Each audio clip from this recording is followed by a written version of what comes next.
Oke, baik. Assalamualaikum warahmatullahi wabarakatuh. Waalaikumsalam warahmatullahi wabarakatuh. Oke, hari ini kita mulai ya materinya. Untuk hari ini bertemakan aerodinamika. Untuk sebelum itu boleh saya absensi dulu. Siapa aja yang hadir biar saya tahu. Muhammad Ardani. Hadir. Oke. Satya Pradana, Birwa, oke. Hafid Nurrahman, oke. Dana Ari Wibowo, Birwa, Imam, oke hadir. Baik. Wah, Rajendra semua ini ya. Fatah Nur Syamsi, Birwa, Muhammad Fauzi. Wah, ini salah satu mahasiswa yang jangan ditiru ya anak-anak ya. Soalnya kita tuh kalau menuntut ilmu itu jangan bermalas-malasan. Kalau seumpama ini nggak bisa datang atau nggak bisa hadir, setidaknya ada izin atau surat titip ke teman atau WA saya langsung nggak apa-apa. Jangan seperti ini, jangan apa namanya? Nggak datang tapi nggak ngasih keterangan.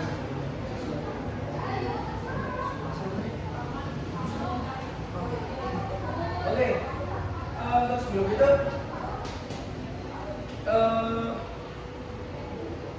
kita langsung ke materinya aja ya. Oke, hari ini materi kita adalah aerodinamika, yaitu salah satunya untuk memahami gerak dan gaya pada benda di udara. Sebelumnya ada yang tahu aerodinamika itu apa dan fungsinya apa? Belum, Pak. Yang tahu dapat coki-coki dari saya. Satu picis, satu itu iya. Oke. Ini tujuannya presentasi ini untuk menjelajahi ilmu di balik penerbangan dan kecepatan dan efisien desain. Jadi ntar aerodinamika itu berpengaruh sekali di bagian penerbangan, yaitu contohnya pesawat itu ntar berpengaruh, kita akan bahas. Terus kecepatan juga berpengaruh, bentuk desain suatu kendaraan di otomotif itu akan mempengaruhi gerak cepat atau gaya akalnya juga akan mempengaruhi. Kita langsung ke materinya. Apa itu aerodinamika? Sebelumnya mungkin ada yang mau menjelaskan aerodinamika apa? Atau ada yang tahu? Belum. Oke. Aerodinamika adalah disiplin ilmu yang fundamental dalam rekayasa modern. Jadi zaman sekarang itu semakin modern, desain semakin canggih, tidak seperti dulu. Dulu itu kalau ada kendaraan itu nyudut, jadi kotak itu loh. Jadi ada sudutnya. Zaman semakin sekarang itu modelan contohnya kayak mobil dulu kijang kotak itu kan ada itu kijang apa itu ada. Terus mobil kan secara seiring berjalannya waktu kan didesain untuk tidak menyudut. Jadi ketika menabrak angin itu kecepatannya akan mempengaruhi. Jadi kalau semakin bentuk kendaraan itu menyudut, ada sudutnya, itu akan mempengaruhi, itu akan menghambat kecepatan. Kan itu menabrak angin itu. Nah, untuk studi perilaku udara ada mempelajari interaksi dan perilaku udara gas ketika berhadapan dengan benda padat dan bergerak melalui atmosfer. Nah ini yang saya jelaskan sebelumnya. Itu atmosfer itu ibaratnya tuh udara atau angin itu loh. Jadi kita benda padat yang bergerak melalui atmosfer. Jika benda padat itu semakin menyudut dan menabrak atmosfer, maka daya gerak gerak itu akan semakin lambat. Nah itu akan mempengaruhi aerodinamika.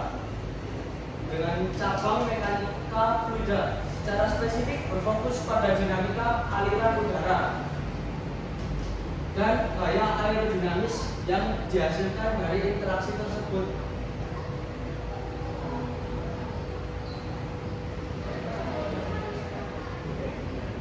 Oke, lanjut aja ke dalam pentingnya dalam desain.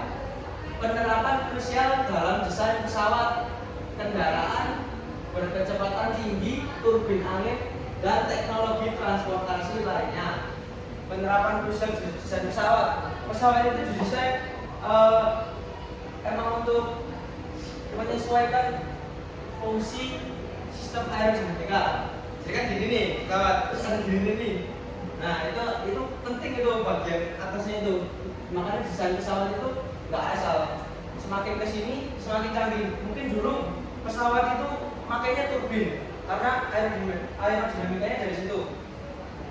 Untuk memperlancar tabrakan pada atmosfernya. Terus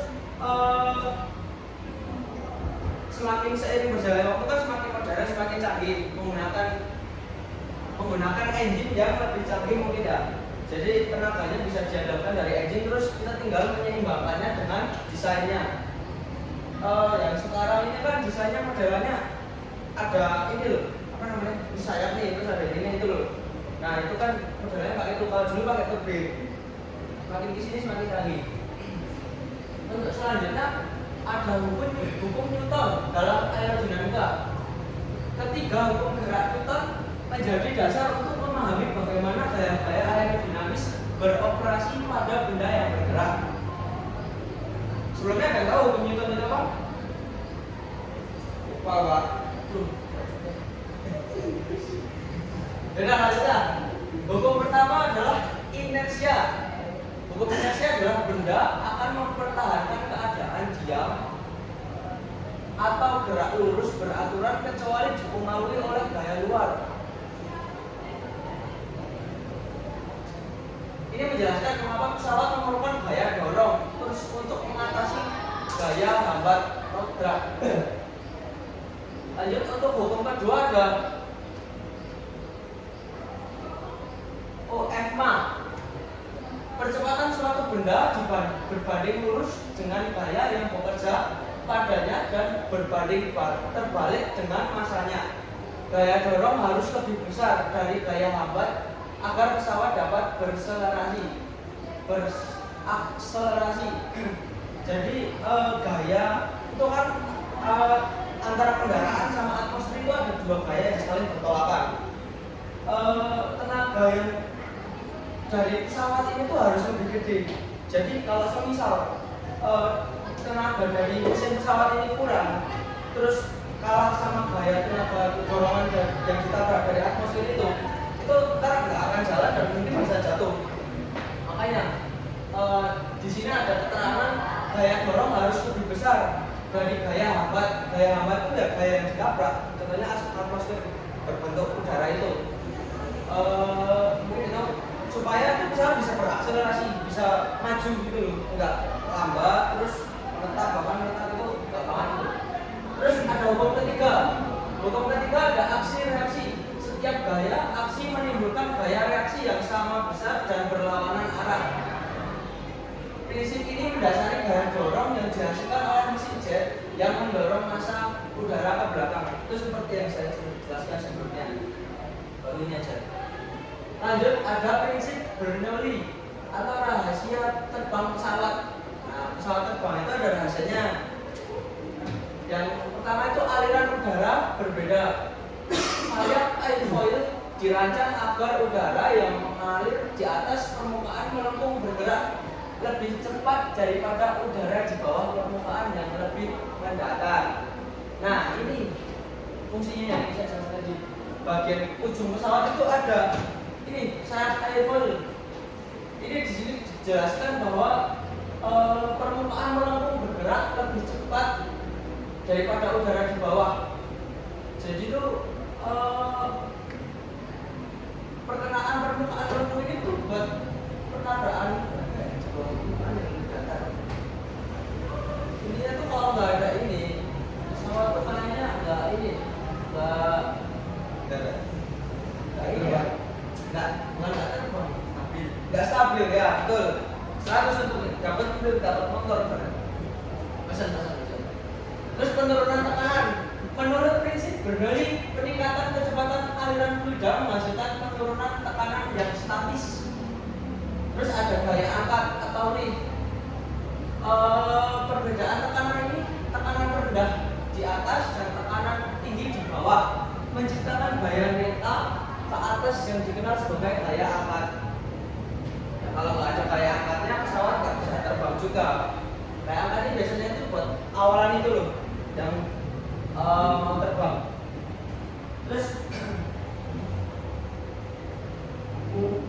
ada 4 gaya utama dalam penerbangan. Setiap benda yang terbang di atmosfer itu berada di bawah pengaruh 4 gaya fundamental yang harus diseimbangkan. Kan di dunia ini tuh, di bumi ini tuh ada yang namanya gaya gravitasi. Jadi kalau nggak ada gaya itu semuanya itu pasti akan jatuh ke bawah. Kita memerlukan gaya untuk kita meninggi untuk ke udara itu. Jadi kan kalau contohnya contohnya kalau kita melempar itu kan butuh gaya itu. Nggak mungkin barang diam tanpa dilempar tanpa gaya apapun barang itu bergeser karena ada tekanan gravitasi. Untuk pertama ada gaya lift atau gaya hangat yang saya jelaskan tadi. Gaya aerodinamis ke atas dihasilkan oleh sayap dan melawan berat. Sayap tadi itu fungsinya sangat penting. Kalau helikopter mungkin kan modelannya pakai baling-baling untuk pakai turbin. Kalau pesawat itu andelin sayap. Tanpa sayap ya sebenarnya saling melengkapi sih, tapi tanpa sayap itu nggak bisa terbang. Makanya sayap itu bagian penting untuk penerbangan. Terus ada gaya wake atau berat. Gaya gravitasi menarik pesawat ke bawah menuju pusat bumi. Ya ini yang seperti saya jelaskan tadi itu. Gaya gravitasi itu menarik semua ke permukaan bumi, termasuk pesawat. Makanya dibutuhkan berat untuk penyeimbang, termasuk butuh juga. Kalau tanpa berat yang cukup, kita semakin tinggi ke udara itu tekanannya akan semakin berat untuk ke bawah. Jadi ini antara gaya angkat sama gaya berat itu harus balance. Karena ya kalau misal contohnya kita bawa motor ringan atau motor berat, itu kan kalau motor ringan itu lebih rentan kena angin dan geser gitu loh. Kalau kalian pernah lewat 13 contohnya, itu kan kita berangin tuh motor yang ringan itu kan udah biol-biol ibaratnya. Contohnya ban juga, ban gede atau ban kecil kan mempengaruhi. Kalau misal kita semakin kencang, kita lebih nyaman pakai ban gede daripada ban kecil. Makanya itu kan mempengaruhi berat. Terus untuk terus atau gaya dorong, gaya mekanis yang menggerakkan pesawat maju dihasilkan oleh mesin. Nah, ketiga ini saling melengkapi. Ntar ada hubungannya sampai yang terakhir. Ini tanpa gaya dorong, tanpa angkat, tanpa berat, itu nggak bisa terbang. Kalau misal gaya angkat, ada angkatnya, ada beratnya, kita cuma menetap. Tapi kalau nggak ada dorongannya, kita ya kalau pesawat itu kalau nggak ada dorongannya tetap nggak bisa. Tetap ini penting nih 4 ini.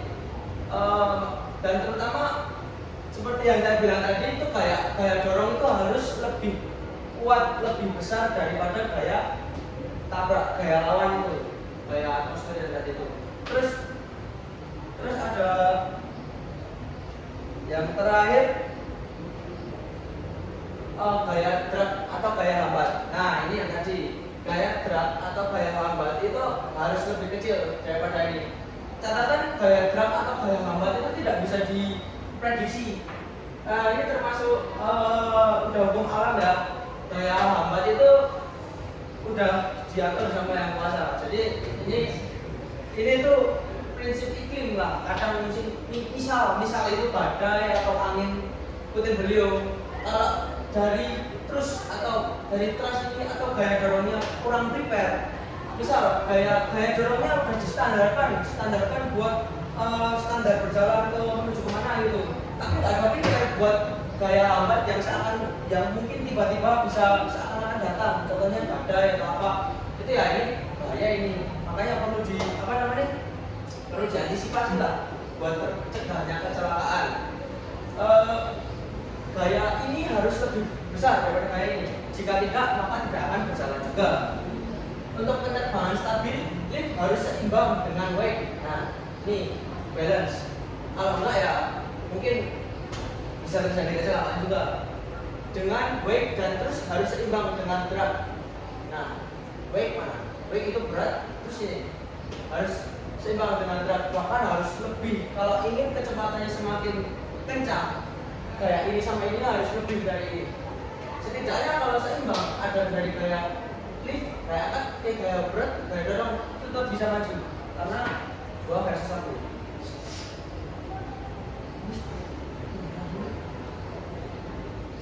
Bentuk sayap dan airfoil. Desain airfoil dan jantung ini kemampuannya aerodinamis menentukan seberapa efisiennya gaya angkat dapat dihasilkan. Apa itu air value? Nah, tadi kan sudah saya jelaskan. Contohnya burung penampang melintang sayap dan dia rancang spesifik untuk menghasilkan gaya angkat optimal dengan gaya minimal. Nah, berhubung waktunya udah mepet, saya akan cepat ya. Garis lengkung atau chamber yang kedua. Garis melengkung rata-rata sayap, titik kelengkungannya chamber atau chamber sangat mempengaruhi jumlah gaya angkat yang dihasilkan pada sudut serangan tertentu. Terus ada garis kok mungkin yang suka kita tahu. Garis lurus imager yang menghubungkan tepi dengan tepi depan atau leading edge dan tepi belakang. Leading edge. Nah, yang belakang itu pesawat itu GPS. Mungkin kalau kalian pernah lihat, itu ada bagian yang 3 sisi itu, nah itu juga berpengaruh untuk menyimbangkan bagian belakang. Jika kalau bagian depan mungkin lebih berat, tapi di bagian belakang ada bentuk-bentukannya barisan, itu akan seimbang. Garis seperti ini. Lanjut. Aplikasi aerodinamika pada mobil balap air. Ya, kalau kalian memperhatikan itu kan setiap mobil itu kan bentukan desainnya beda-beda. Jika mobil yang sudutnya semakin tajam, benar-benar menyudut dibandingkan sama contohnya nggak usah jauh-jauh lah, contohnya sama mobil yang Avanza yang udah nggak nyudut, itu gaya tabrak hambatannya berbeda, makanya mempengaruhi kecepatan. Makanya mobil-mobil balap itu didesain secepat mungkin, seminim mungkin untuk menabrak hambatan. Sistem aerodinamikanya tinggi itu. Terus ada downforce maksimal. Mobil akan menggunakan sayap dan depan, belakang serta diffuser bawah mobil untuk menciptakan gaya bawah yang akan di mobil lintasan dan meningkat. Ya inilah contohnya lah. Jika desainnya mobil balap seperti ini, maka itu dijamin itu bisa dibilang mobil kencang dibanding mobil lainnya. Mengurangi berat tadi itu apa? Berat itu hambatan. Meski downforce penting, desainer juga harus meminimalkan gaya hambat berat untuk mencapai kecepatan tertinggi yang eksplosif dan di lintasan lurus. Ini tadi yang dijelaskan. Keseimbangan kritis, pengaturan aerodinamika adalah kompromi yang kritis. Downforce tinggi untuk tikungan tajam dan berat rendah untuk kecepatan lurus maka akan semakin kencang. Lanjut untuk contoh visual. Contoh visualnya perbandingan drag dan lift. Drag tadi hambatan, lift itu gaya angkat. Pesawat terbang. Pesawat dirancang untuk memaksimalkan gaya angkat atau lift dan meminimalkan gaya hambat atau drag agar penerbangan hemat bahan bakar. Nah, pesawat juga nggak kayak motor atau mobil yang di mana-mana ada SPBU, makanya bahan bakar itu diirit itu perlu dan di prepare itu juga perlu. Untuk mobil balap juga mencari downforce atau mobil balap ini kan mengkonversi lift atau negatif menjadi downforce. Tujuannya bukan untuk bergerak melalui udara, tapi untuk melekat pada lintasan. Jangan sampai kalau mobil balap itu naik dari lintasan bannya, jadi tetap makanya perlu keseimbangan juga, perlu bagian liftnya angkatan itu jangan sampai terjadi, dan makanya di sini mengkonversikan lift negatif menjadi downforce. Jangan sampai kejadian lift, karena kalau misal mobil balap di kecepatan tinggi ada daya liftnya, itu sangat berbahaya. Lanjut, untuk dampak aerodinamika dalam kehidupan sehari-hari. Nah, kita itu dalam kehidupan sehari-hari itu tanpa kita sadari kita telah melakukan sistem aerodinamika juga. Kita berkendara itu walaupun pakai motor, tanpa kalian sadari itu juga kalian sedang di tahap aerodinamika juga. Kalian mau berkendara, contohnya pakai motor, degek sama nunduk itu kecepatannya beda, itu akan mempengaruhi di sini. Ilmu aerodinamika jauh melampaui pesawat dan mobil balap, mempengaruhi banyak aspek teknologi modern. Contohnya transportasi efisien, desain mobil truk dan kereta api yang lebih aerodinamis, mengurangi konsumsi bahan bakar atau emisi CO2. Semakin tabrakannya ke atmosfer semakin sedikit atau semakin berkurang, itu akan mengirit bahan bakar karena tenaga yang dibutuhkan tidak sebesar ketika desain-desain sebelumnya itu loh. Terus ada angin desain bilang turbin angin didasarkan pada prinsip air baru untuk mengekstrak energi maksimum.